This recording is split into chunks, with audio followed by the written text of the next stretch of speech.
بسم اللہ الرحمن الرحیم۔ السلام علیکم۔ آج ہم جانیں گے صفائی اور پاکیزگی کے بارے میں۔ صفائی اور پاکیزگی دین اسلام میں صفائی اور پاکیزگی کو بڑی اہمیت حاصل ہے۔ دین اسلام نے جس طرح طہارت اور نظافت پر زور دیا ہے، اس سے دیگر مذاہب تہہ دامن ہیں۔ ارشاد خداوندی ہے، اللہ پاک صاف رہنے والوں کو پسند کرتا ہے۔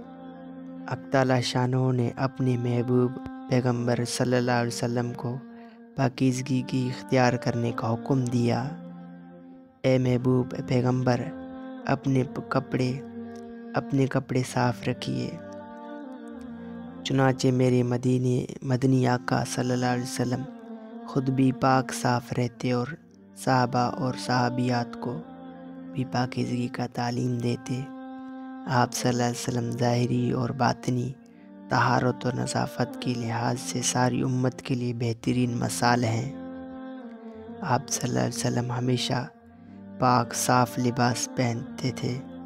کھانا کھانے سے پہلے اور کھانا کھانے کے بعد ہاتھ دھوتے تھے، مسواک فرماتے تھے اور داڑھی کی بالوں میں کنگھی کرتے ان کو بکھرا ہوا رہنے نہیں دیتے تھے۔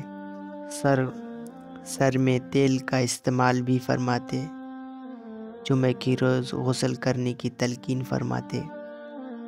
کسی شخص کی بال بکھرے ہوئے یا ناخن بڑے ہوئے ہوتے تو سرکار دو عالم صلی اللہ علیہ وسلم سخت ناراضگی کا اظہار فرماتے اور صفائی ستھرائی کو نصف ایمان قرار دیتے۔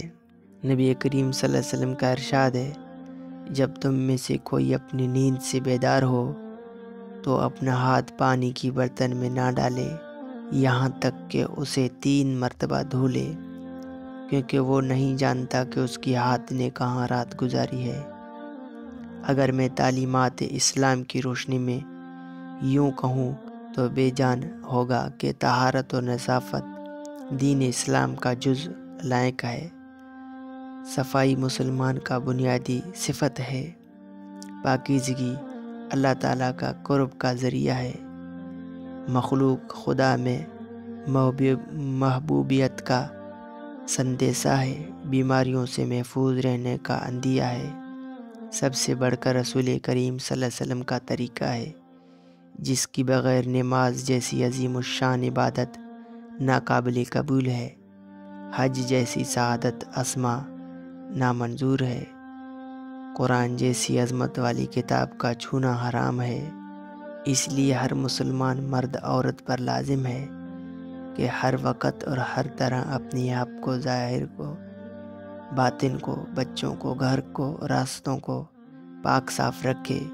اللہ تعالی ہم سب کو حضور اکرم صلی اللہ علیہ وسلم کی طریقے کے مطابق زندگی گزارنے کی توفیق عطا فرمائے اور اس فانی دنیا میں اپنا ہر ٹائم ہر وقت کو ضائع کرنے سے بچائے اور آخرت کی تیاری میں اپنی ٹائم اور وقت کو لگانے کی توفیق عطا فرمائے۔ اس طرح کی دینی ویڈیوز کے لیے اپنے پیارے اس چینل کو سبسکرائب کریں اور ہمارے سپورٹ کریں۔ اللہ حافظ۔